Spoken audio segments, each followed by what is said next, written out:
કેમ છો વાલા દોસ્તો? ચાલો તો આપણે લાસ્ટ ટાઈમ પ્રથમ ક્રમની પ્રક્રિયા જોઈ. હવે આજે આપણે લાસ્ટ ટાઈમ આપણે શૂન્ય ક્રમની પ્રક્રિયા જોઈ. હવે આજે આપણે જોવાનું છે પ્રથમ ક્રમની પ્રક્રિયા. પ્રથમ ક્રમની પ્રક્રિયા જે છે અને શૂન્ય ક્રમની પ્રક્રિયા બહુ જ અગત્યની છે. ખાસ ધ્યાન રાખજો, મોસ્ટ ઇમ્પોર્ટન્ટ છે. એટલે આના સૂત્ર અને આના પરથી જે એમસીક્યુ આવશે બહુ જ અગત્યના છે, કારણ કે આમાંથી પ્રશ્નો વધારે વખત પૂછાઈ ગયા છે JEE, નીટ, બોર્ડ બધામાં. એટલે ખાસ ધ્યાન આપજો દોસ્તો. ચાલો, પ્રથમ ક્રમની પ્રક્રિયા એટલે શું થશે કે પ્રક્રિયા કે જેમાં પ્રક્રિયાનો દર પ્રક્રિયકના સંદર્ભમાં માત્ર એક સાંદ્રતા પર આધાર રાખે છે તેને શું કહીશું આપણે? પ્રથમ. એટલે બહુ સાદી ભાષામાં ધારી લો કે કોઈ એક પ્રક્રિયક R છે, એમાંથી નિપજ P મળે છે. શૂન્ય ક્રમની પ્રક્રિયામાં જોયું તો એ જ રીતના આવશે. તો પ્રક્રિયાનો વેગ બરાબર આપણે લખવું હોય તો અહીંયા શું લખશું? કે ને પ્રક્રિયકની સાંદ્રતાની 1 ઘાત. એટલે આને પ્રથમ ક્રમની પ્રક્રિયા કહેવાય. જે પ્રક્રિયાનો વેગ એ પ્રક્રિયકની સાંદ્રતાના 1 ઘાતના સમપ્રમાણમાં હોય તો એને શું કહીશું? પ્રથમ ક્રમ. આની પહેલા શૂન્ય ક્રમની પ્રક્રિયામાં શું જોયું? તો અહીંયા શૂન્ય જે ઘાત હતી તો શૂન્ય ક્રમની પ્રક્રિયા. પ્રથમ ક્રમ છે, 1 ઘાત છે તો પ્રથમ ક્રમ. ટોટલ ઘાત 2 હોય, જેટલા પ્રક્રિયક હોય એની ટોટલ ઘાત 2 હોય તો દ્વિતીય ક્રમની પ્રક્રિયા કહેવાય. આ તો તમને ખબર જ છે. તો એને પ્રથમ ક્રમની પ્રક્રિયા તરીકે ઓળખવામાં આવે છે. થોડાક ઉદાહરણ લઈએ છીએ આપણે. બધા ઉદાહરણ દોસ્તો યાદ રાખવાના નથી, ખાલી સમજવાના છે ઉદાહરણ. બાકી મેન તો આના પછી આપણે સૂત્ર જે તારવણી કરશું એ બહુ મોસ્ટ ઇમ્પોર્ટન્ટ છે, ખાસ અગત્યનું છે. સૂત્રની તારવણી કરશું તે. ચાલો, હવે આપણે જે આ ઉદાહરણ તમને આપેલા છે એક વખત ખાલી નજર ફેરવવાની છે. N2O5 નું વિઘટન થાય છે, NO2 અને O2 બને. આ પ્રથમ ક્રમની છે. લાગે છે આ બે અણુ છૂટા પડ્યા છે, પણ એ દ્વિતીય ક્રમની નથી, પ્રથમ ક્રમની છે. ખ્યાલ NH4NO2 એમોનિયમ નાઇટ્રેટ એનું વિઘટન થઈને N2 અને H2O બનાવે, એ પણ પ્રથમ ક્રમની પ્રક્રિયા છે. એસ્ટરનું જળ વિભાજન થાય, આ તો આપણી ટેક્સ્ટબુકમાં જ છે.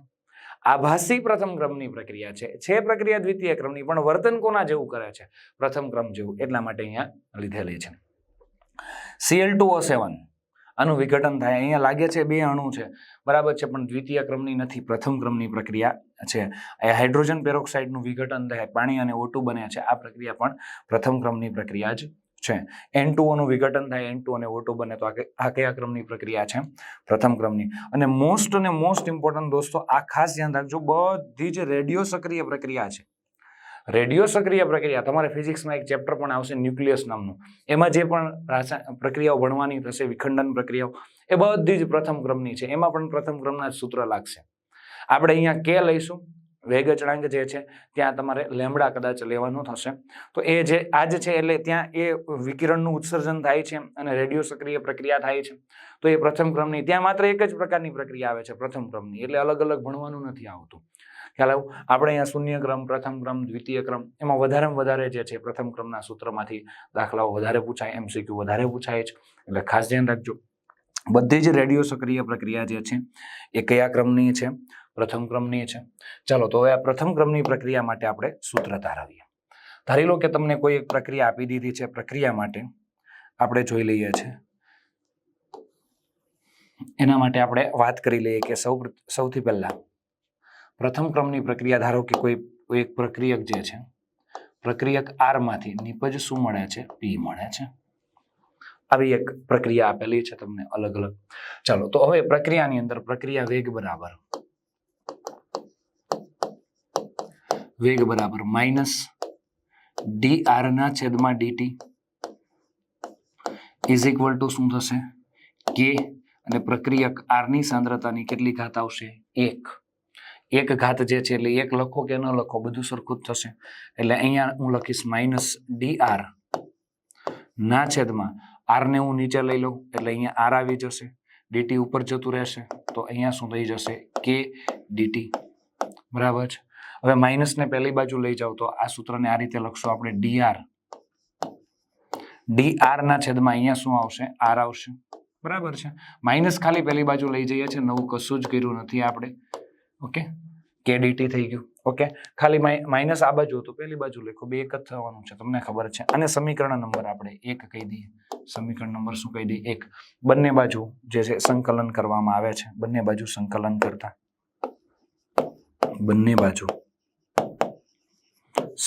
કરતા બંને બાજુ સંકલન કરવામાં આવશે તો શું થશે? તો આ તમને ખબર જ છે, જૂનું ને જાણીતું જે છે ln, અહીંયા શું થશે? r is equal to minus K T plus શું આવશે? સી. ટેક્સ્ટ બુકમાં ઘણી વખત સી ની જગ્યાએ આઈ આપેલું છે. તમે કોઈ પણ સંકલન અચળાંક જે છે એ લઈ શકો છો, જ્યાં સી બરાબર સંકલન અચળાંક છે. આ તમને ખબર જ છે, બરાબર છે. હવે ધારી લો કે કોઈ પ્રક્રિયા જે છે પહેલામાં જેવી રીતે આપણે લીધેલું હતું એવી જ રીતે પહેલામાં શૂન્ય ક્રમમાં નામાં શું ફેર છે? આમાં ln આવે છે, પહેલામાં ln નહોતો, બસ આટલો ડિફરન્ટ છે. હવે આપણે કોઈ પ્રક્રિયા શરૂઆત થાય છે, આ પ્રક્રિયા સ્ટાર્ટ થઈ છે, તો પ્રક્રિયા જ્યારે સ્ટાર્ટ થઈ છે આ જે છે ત્યારે તમને ખબર છે પ્રક્રિયકની સાંદ્રતા ઘટતી હોય, નિપજની સાંદ્રતા શું થતી હોય? વધતી હોય. પ્રક્રિયા હજી સ્ટાર્ટ જ થઈ છે, સ્ટાર્ટ કરી જ છે, હજી સેકન્ડ પણ નથી થઈ, તો સમય જે છે ટી ની જગ્યાએ આપણે 0 મૂકશું, એટલે કે પ્રક્રિયા જે સ્ટાર્ટ જ કરી તો સમય કેટલો આવશે? 0. હવે ત્યારે સાંદ્રતા જે છે પ્રક્રિયકની, તો r ની જગ્યાએ આપણે શું મૂકશું? r0. r is equal to શું મૂકતા? r0 મૂકતા આપણે આટલું મૂકીએ છીએ તો શું આવશે? અહીંયા આવશે ln, r ની જગ્યાએ દોસ્ત આપણે શું મૂકીએ છીએ? r0 ઇઝ ઇક્વલ ટુ આવશે માઇનસ કે, ટી બરાબર કેટલો મૂકીએ છીએ? 0 પ્લસ શું આવશે? c. બરાબર છે. આ 0 થઈ ગયું આખું, તો c ઇઝ ઇક્વલ ટુ શું થયું? c ઇઝ ઇક્વલ ટુ શું થયું? ln r0. c is equal to શું થશે? ln r0. આ ln r0 ની કિંમત જે છે આને આપણે સમીકરણ નંબર 2 કહી દઈએ, આને સમીકરણ નંબર 3 કહી દઈએ.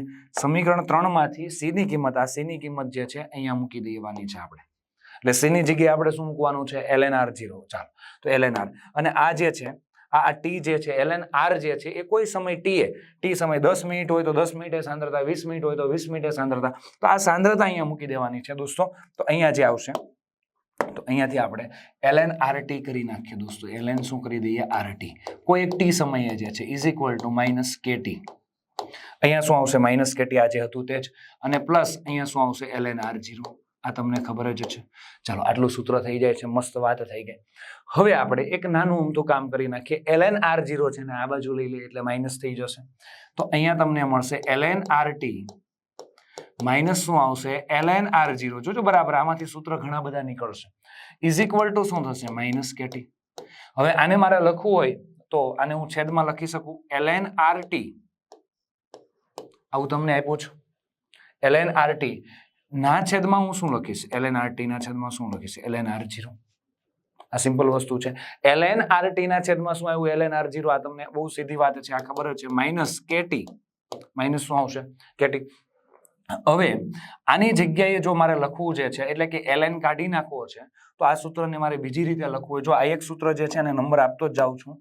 આ સૂત્રને નંબર 3 નંબર કહી દઈશું આપણે, આને 4 નંબર કહી દઈશું. આ પણ મોસ્ટ ઇમ્પોર્ટન્ટ સૂત્ર છે. 4 નંબરનું જે સૂત્ર જે છે ખાસ અગત્યનું છે. હવે અહીંયા આપણે જો તમને આ ઘાતવાળી તમને ખબર જ હશે, આ જે છે ln કાઢવો છે તો મારે અહીંયા લખવું છે rt ના છેદમાં શું લખવું છે? rt ના છેદમાં શું લખવું છે? r0. તો ઇઝ ઇક્વલ ટુ ln કાઢવું હોય તો આ જે છે e ની ઘાતમાં જતું રહે, e રેસ ટુ શું આવશે? Minus K T. e raise to minus K T. એટલે આ સૂત્ર પણ મોસ્ટ ઇમ્પોર્ટન્ટ જે છે. r0 ને હું સામેની સાઈડ જવા દઉં તો અહીંયા શું આવશે? rt ઇઝ ઇક્વલ ટુ શું આવશે દોસ્ત? r0 e raise to minus શું આવશે? K T. e raise to minus K T. આ સૂત્ર પણ યાદ રાખવાનું છે. પરીક્ષામાં પૂછી શકે નીચેનામાંથી કયું સૂત્ર સાચું નથી, કયું સાચું છે પ્રથમ ક્રમની પ્રક્રિયા માટે, ગમે તે રીતે પૂછી શકે. એટલે આ સૂત્ર પણ મોસ્ટ ઇમ્પોર્ટન્ટ જે છે, આ પણ ખાસ અગત્યનું છે. એટલે લોજિકલ યાદ રાખવાનું છે. જો આ એક સૂત્ર તમને યાદ હોય તો એના પરથી આ તારવી શકો છો, આ તારવી શકો છો. એટલે કદાચ જો ભૂલાઈ ગયું હોય સૂત્ર તો લોજિક યાદ રાખવાનું છે. સૂત્ર ln rt is equal to minus K T plus શું આવશે? ln r0. ચાલો, એટલે આટલા સૂત્ર આપણે તારવેલા છે. હવે આ સૂત્ર પરથી આપણે આલેખ ડ્રો કરવો છે. જોજો બરાબર, ખાસ આલેખ એ ઘણા બધા છે, એક બે નહીં, ઘણા બધા. ગમે તે આલેખ પૂછાય તમને આવડવું જ જોઈએ. ચાલો, હવે આપણી પાસે સૂત્ર હતું ln rt is equal to minus K T plus ln r0. ચાલો, આ સૂત્ર કોના જેવું છે? આ સૂત્ર y ઇઝ ઇક્વલ ટુ કોના જેવું છે? mx પ્લસ c છે જ કે નહીં? mx પ્લસ c એટલે કે આપણે કોના વિરુદ્ધ કોનો આલેખ ડ્રો કરશું? એટલે કે આના વિરુદ્ધ, y વિરુદ્ધ આપણે સમય t નો આલેખ એટલે x નો આલેખ ડ્રો કરશું. y વિરુદ્ધ સમય t નો તો આલેખ જે છે આને ઢાળ કેવો મળશે? ઋણ મળશે, અને આંતરછેદ આના પરથી મળશે. તો આપણે લઈ લઈએ વ્યવસ્થિત રીતે. ચાલો, તો આપણે આલેખ ડ્રો કરીએ છીએ. કોના વિરુદ્ધ આપણે આલેખ ડ્રો કર્યો? જોજો, ln rt વિરુદ્ધ સમય t સમય ટી. જોજો ખાસ ધ્યાન રાખજો, પહેલામાં શૂન્ય ક્રમમાં કયું હતું, શૂન્ય ક્રમમાં ખાલી આરટી હતું, એલએન નહોતું આગળ. અહીંયા એલએન આરટી વિરુદ્ધ સમય ટી છે, કારણ કે એને યાદ કરતા જજો, બે મિક્સ ન થાય એ બહુ અગત્યનું છે. ચાલો હવે અહીંયા આ જે ઢાળ મળવાનો છે આપણને કેવો મળવાનો, ઋણ ઢાળ મળવાનો છે. આ ઋણ ઢાળ લઈ લીધો મેં અને અહીંયાથી ઢાળની વેલ્યુ હું લખી દઈશ. ચાલો આ જે ઢાળ મળશે દોસ્ત, એ ઢાળ આપણને મળશે કેટલા, કોના જેટલો મળશે, માઇનસ કે, અને અહીંયા આંતરછેદની વેલ્યુ મળશે એ કોના જેટલી મળશે, ln/0 જેટલી મળશે. કોના જેટલી, ln/0. એટલે આલેખ જે છે મોસ્ટ ઇમ્પોર્ટન્ટ જે છે. હવે આ જ સૂત્ર જે છે આપણે જે 4 નંબરનું સૂત્ર કીધું હતું એને જ થોડુંક મોડિફાઈ કરીએ છીએ અને બીજી વખત લઈએ છીએ, કારણ કે આ બધા જ સૂત્ર એકમાંથી જ આવે છે પણ બધા અલગ અલગ રીતે પૂછાય છે, ઘણી વખત એક્ઝામમાં પૂછાઈ ગયા. એટલે ખાલી એક સૂત્રથી આપણે સેટિસ્ફેક્શન માની લેવાનું નથી, બધા જ સૂત્ર કરવાના છે અને બધાની કમ્પેરિઝન પણ કરવાની છે. જોજો ચાલો, તો હવે આનું આ જ સૂત્ર જે છે એને આપણે થોડોક ફેરફાર કરીએ. આ સમીકરણ 4 જે હતું ને, આ સમીકરણ 4 જે છે આની પછી આ જે સૂત્ર જે હતું તમને ખબર છે, આ સૂત્ર તમે જોઈ શકો છો, આ સમીકરણ નંબર 4 જે છે એમાં ln કાઢી, ln કાઢવો હોય તો તમને ખબર છે 2.303 log લખવાનું થશે, તો હું એ લઈ લઉં છું, 2.303 log લઈ લઉં છું. તો અહીંયા કેટલા આવશે, આ સમીકરણ 4 જ છે, અહીંયા કેટલા લખીશું, 2.303 log RT is equal to minus KT plus 2.303 કે log R0. ચાલો બહુ સિમ્પલ વાત છે, 2.303 વડે ભાગી નાખો બધાને, આને ભાગો આને ભાગો આને ભાગો નાખો તો શું મળશે, અહીંયા ln RT 2.303 ઉડી ગયા. હવે આને 2.303 વડે ભાગ્યું તો KT ના છેદમાં કેટલા આવ્યા બોલો, અહીંયા 2.303. હવે આને પણ 2.303 વડે ભાગ્યું તો કેટલા આવશે, log R0 આવશે. ખ્યાલ આવ્યો, આટલું મળી ગયું. હવે હું એક કામ કરું છું, KT જે છે ને આ બાજુ લઈ લઉં ને log RT પહેલી બાજુ લઈ જાઉં છું. જોજો બરાબર, ખાસ ધ્યાન રાખજો, એક સૂત્ર આપણે મેળવવું છે. એટલે આ જે છે આખું પોર્શન જે છે એને આ બાજુ લઈ લઉં છું, આ પોર્શન પહેલી બાજુ જતો રહેશે, તો આ માઇનસ KT છે એ પ્લસ થઈ જશે, એટલે KT ના છેદમાં 2.303, KT ના છેદમાં 2.303 is equal to log R0 minus આ log R0 minus log RT. log R0 minus શું આવશે, log RT. બહુ સિમ્પલ વસ્તુ જે છે, આને તમે કઈ રીતે લખી શકો, KT ના છેદમાં 2.303 is equal to log R0 ના છેદમાં શું આવશે, RT. બહુ સિમ્પલ વસ્તુ થઈ ગઈ. log R0 ના છેદમાં શું આવશે, log RT. એટલે આ સમીકરણ પણ બહુ મોસ્ટ ઇમ્પોર્ટન્ટ થઈ ગયા છે. હવે આમાંથી આપણે જે રાખવાના જે છે સમીકરણ, અને હજી એક સમીકરણ હું લઈ લો, આ તો જોઈએ છે, આ જોઈએ છે, અને હજી અહીંયાથી એક સમીકરણ લઈ લો, કે ને સૂત્રનો કરતા બનાવી નાખું તો કે બરાબર આ 2.303 ઉપર જશે, ટી ક્યાં જશે, નીચે જશે. એટલે આ 2.303 ઉપર ગયા અહીંયાથી, ટી ક્યાં જાય, નીચે, અને આ ગુણાકારમાં અહીંયા આવશે log R0 ના છેદમાં RT. આ સૂત્ર થયું પ્રથમ ક્રમની પ્રક્રિયા માટે વેગ અચળાંક k નું સૂત્ર. એટલે આપણે આટલા સૂત્ર મેળવ્યા છે કે આ જે છે આ એક સૂત્ર મોસ્ટ ઇમ્પોર્ટન્ટ જે છે, આ સૂત્ર નંબર આપણે 4, 5 આપણે લીધેલું હતું, એનાથી આને સૂત્ર નંબર 6 આપી દઈએ છીએ.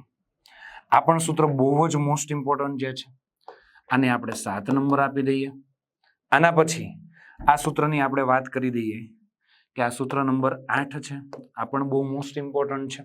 જોજો બરાબર, બહુ જ અગત્યના સૂત્ર છે. ખાસ શાંતિપૂર્વક એવું હોય તો વિડીયો 2 વખત 3 વખત રિવાઇઝ કરીને ફરી વખત જોજો, મોસ્ટ ઇમ્પોર્ટન્ટ છે સૂત્ર. આ જે સૂત્ર છે એ પ્રથમ ક્રમની પ્રક્રિયા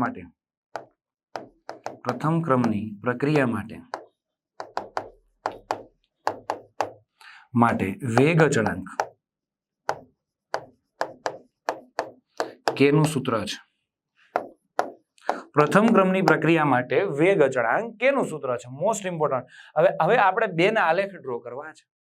જોજો બરાબર, એક આ સૂત્ર પરથી log RT is equal to minus KT upon 2.303 plus log R0 વાળું, અને બીજું KT ના છેદમાં 2.303 is equal to log R0 ના છેદમાં RT. આ બંને આલેખ આપણે ડ્રો કરવાના છે. કેમ કે પહેલા ઓલરેડી એક આલેખ તો ડ્રો કરી દીધો, એ ln વાળું સૂત્ર હતું એનો આલેખ ડ્રો કર્યો છે. હવે આપણે આ બંનેના આલેખ ડ્રો કરવા છે, કારણ કે એ પણ પરીક્ષામાં પૂછી શકે છે. એવું જરૂરી નથી કે આજ પૂછે, કારણ કે MCQ માં તો ગમે તે પૂછી શકે તમને, ખ્યાલ આવ્યો? તો આ બંનેના આ જે છે ને આ બંનેના આપણે આલેખ ડ્રો કરી લઈએ એક વખત. ચાલો, તમારી પાસે સૂત્ર હતું log RT is equal to minus KT ના છેદમાં 2.303 log પ્લસ log R0 થઈ ગયું. ચાલો, હવે આ સૂત્ર કોના જેવું છે? y is equal two mx plus c જેવું. સૂત્ર કોના જેવું છે? y is equal two mx plus c. બહુ સિમ્પલ વાત છે. એટલે કે આપણે કોના વિરુદ્ધ કોનો આલેખ ડ્રો કરશું? એટલે કે y વિરુદ્ધ કોનો આલેખ ડ્રો કરશું? સમય t. સમય t એટલે એની સાથે કોણ આવી ગયું? x. ખ્યાલ આવ્યો? તો આનો આલેખ ડ્રો કરશું તો આપણને આલેખમાં શું મળશે? ચાલો, એટલે કે આપણે કોના વિરુદ્ધ કોનો આલેખ ડ્રો કરીએ છીએ? log RT. શું ખાસ ધ્યાન રાખજો, આમાંથી ઘણી વખત પ્રશ્ન પૂછાય છે. log RT, આ ખાસ ધ્યાન રાખજો, અગત્યનું સૂત્ર છે. log RT વિરુદ્ધ સમય t. સમય t નો આલેખ ડ્રો કરશું તો અહીંયા ઢાળ મળશે એ માઇનસ મળશે, કેમ કે અહીંયા માઇનસ છે. માઇનસ ઢાળ મળશે અને ઢાળ પરથી જો બરાબર આ ઢાળ છે અને ઢાળ પરથી શું મળશે તમને? ઢાળ બરાબર શું હશે? માઇનસ k ના છેદમાં 2.303. આ ઢાળ થઈ ગયો. અને આંતરછેદના મૂલ્ય પરથી શું મળશે તમને? log R0. આંતરછેદના મૂલ્ય પરથી શું મળશે? log. આંતરછેદનું મૂલ્ય કોના જેટલું હશે? આ આંતરછેદનું મૂલ્ય કોના જેટલું હશે? log R0 જેટલું હશે. તો એના પછી જો દોસ્તો જો આપણે વાત કરીએ છીએ, હજી એક આલેખ આપણે ડ્રો કરવાની વાત કરી હતી. એ આલેખ હતો આપણો KT ના છેદમાં 2.303 ઇઝ ઇક્વલ ટુ અહીંયા શું હતું? log R0 ના છેદમાં શું હતું? RT. આપણે જે સૂત્ર નંબર જે છે એ આ જોઈ લઈએ. આ 7 નંબરના આપણે આલેખ ડ્રો કર્યો તે પહેલા કયા નંબરના સૂત્રનું હતું? 6 નંબરના સૂત્રનું. હવે કયા નંબરના સૂત્રનો આલેખ ડ્રો કરીએ? KT ના છેદમાં 2.303 log R0 ના છેદમાં RT. આ સૂત્ર યાદ ન હોય તો કંઈ વાંધો નહીં. આ સૂત્ર જે છે એમાં KT ને આ બાજુ લેવાનો છે, RT ને પહેલી બાજુ લઈ જવાનો છે. આ મળશે અને એના પરથી આ લખી દીધું છે. એટલે નવું કાંઈ છે જ નહીં. આ એક સૂત્ર યાદ રાખો તોય ચાલે. એના કરતા ઓછું યાદ રાખવું હોય તો આ એક સૂત્ર યાદ રાખો તોય ચાલે. કેમ કે આમાં પહેલા log લઈ લેવાનો, એ તો તમને આવડે જ છે, બહુ સિમ્પલ. એટલે એના પરથી આ આવ્યું ને એના પરથી આવ્યું છે, એટલે બધું સરખું જ છે. એટલે કોઈ નવી અલગ અલગ સૂત્ર યાદ રાખવાનું બહુ કન્ફ્યુઝન લાગતું હોય તો યાદ નથી રાખવાના. કેમ કે તમારે એક્ઝામની અંદર એ સૂત્ર જો તમને પૂછાય તો આ 2 સૂત્ર યાદ રાખેલા, એના પરથી આ બનાવી લેવાનું છે.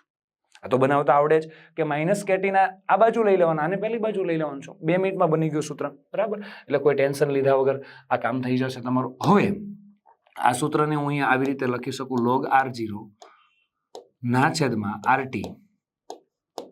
એટલે આ એનું જ લખું છું, નવું કંઈ છે જ નહીં. 2.303. હવે આપણે અહીંયા પ્લસ, અહીંયા કંઈ છે નહીં, 0 છે. તો આ પણ y is equal two mx plus c જેવું સૂત્ર થાય. આ તમને ખબર છે. y ઇઝ ઇક્વલ ટુ કોના જેવું થાય? mx plus c. y is equal two mx plus c. પણ અહીંયા c બરાબર કેટલા છે? 0 છે, કંઈ છે જ નહીં. તો હવે આંતરછેદ નહીં આવે. બીજું કે આ કોના વિરુદ્ધ કોનું આપણે આ જે છે આલેખ ડ્રો કરશું? આપણે આલેખ તો ડ્રો કરશું. આપણે કોના વિરુદ્ધ કોનો આલેખ ડ્રો કરશું? log R0. જોજો, ખાસ ધ્યાન રાખજો, એક્ઝામમાં આ પણ પૂછી શકે છે MCQ માં. R0 વિરુદ્ધ log R0 ના છેદમાં RT વિરુદ્ધ સમય t નો. આના વિરુદ્ધ સમય t નો આલેખ ડ્રો કરીએ છીએ. સમય t તો આલેખ પેલા ખાસ ધ્યાન રાખજો, ઢાળ મળશે તો ખરો, પણ એ ઢાળ ધન હશે અને આંતરછેદ નહીં હોય. આંતરછેદ નહીં એટલે આંતરછેદ નહીં હોય ને ઢાળ ધન હશે. આ ઋણ ઢાળ નહીં હોય, ઢાળ ધન હશે. એટલે ખાસ ધ્યાન રાખજો, ઢાળ ધન હશે અને આના ઢાળના મૂલ્ય પરથી આ જે છે એ ઢાળના મૂલ્ય પરથી શું મળશે? ઢાળ બરાબર કેટલું હશે? k ના છેદમાં કેટલું હશે? 2.303. એટલે આ મોસ્ટ ઇમ્પોર્ટન્ટ છે દોસ્તો, ખાસ ધ્યાન રાખજો. એટલે અલગ અલગ પ્રકારના જે છે આલેખ ડ્રો કર્યા છે આપણે. JEE નીટમાં બધા જ પ્રકારના આલેખ જે છે તૈયાર કરવાના છે. કોઈ પણ પૂછી શકે, આરામથી તમે લખી શકો. પણ મારી રિક્વેસ્ટ તમને એવી છે કે આ થિયરી મિનિમમ 3 વખત જોઈ, 2 થી 3 વખત તમારે જોવી જ. કેમ કે આ બધા આલેખ જે છે ને એ સમજવા બહુ જરૂરી છે. એટલે અમુક જે છે મેં કીધું એમાં આ સૂત્ર યાદ રાખી લો, એના પરથી તમારા બધા સૂત્ર યાદ રહી જશે. આ સૂત્ર જે છે એના પરથી બીજા સૂત્ર તમે મેળવી શકો છો. ખ્યાલ આવ્યો કે નહીં? આ સૂત્ર જે છે આ યાદ રાખી લો, એના પરથી આ મેળવી લો. ખ્યાલ આવ્યો કે નહીં? અથવા તો આ પણ યાદ રાખી શકો છો. અને છેલ્લે આ તો તમને યાદ રહી જ જશે, કેમ કે આના પરથી દાખલા ઘણા બધા આવવાના છે. કે બરાબર 2.303 t log R0 ના છેદમાં RT. આ તો વહીવટ અલગ જ છે, દાખલા માટેનો વહીવટ છે, પણ આ આલેખ માટેનો વહીવટ છે. એટલે આ ખાસ તમે ધ્યાન રાખજો. અને હવે દોસ્તો છેલ્લી વાત કરી લઈએ, અર્ધ આયુષ્ય સમય. શૂન્યક્રમની પ્રક્રિયા માટે અર્ધ આયુષ્ય સમય. શૂન્યક્રમની પ્રક્રિયા માટે અર્ધ આયુષ્ય સમય.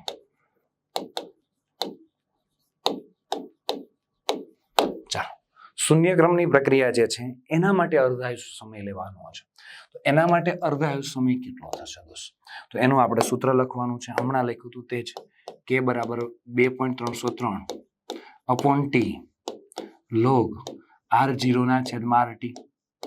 r0 ના છેદમાં શું આવશે? rt. આ બહુ અગત્યનું સૂત્ર છે, મોસ્ટ. હવે અર્ધ આયુષ્ય સમય એટલે પ્રક્રિયકની મૂળ સાંદ્રતા અડધી થવા માટે લાગતો સમય. એટલે આ ફિક્સ જ છે, પહેલામાં જે વાત કરી હતી તે જ. ટી ની જગ્યાએ આ સૂત્રની અંદર ટી ની જગ્યાએ આપણે મૂકશું ટી હાફ મૂકશું, અને આરટી એટલે કે સાંદ્રતા કેટલી હશે? આરટી બરાબર અમુક સમય પછી સાંદ્રતા કેટલી હશે? તો એ સાંદ્રતા એટલે કે જ્યારે અર્ધાયુષ સમય જે છે તે ત્યારે ત્યાં સાંદ્રતા કેટલી હશે? મૂળ સાંદ્રતાની અડધી, એટલે કે r0 ના છેદમાં કેટલા આવશે? 2. તો આ કિંમત આની અંદર મૂકી દઈએ. ટી ની જગ્યાએ આપણે શું મૂકી દઈએ? ટી હાફ, અને આરટી ની જગ્યાએ આ કિંમત મૂકી દઈએ છે. તો આપણી પાસે k બરાબર 2.303/t ની જગ્યાએ ટી હાફ મૂક્યું, log r0 ના છેદમાં શું આવશે? rt ની જગ્યાએ શું મૂકવાનું છે? r0 ના છેદમાં 2. છેદનો છેદ ક્યાં જશે? અંશમાં. આ ઉડી ગયું. t1 હાફ ઉપર લઈ લો, ટી હાફ, અને 2.303 ના છેદમાં અહીંયા શું આવી જશે? k. અહીંયા શું આવશે? log 2. log 2 તો સરકારી વસ્તુ બધાને ખબર જ હોય, 0.3010, બરાબર ને? ચાલો, તો અહીંયા ટી હાફ બરાબર શું આવશે? 2.303/k log, બરાબર છે?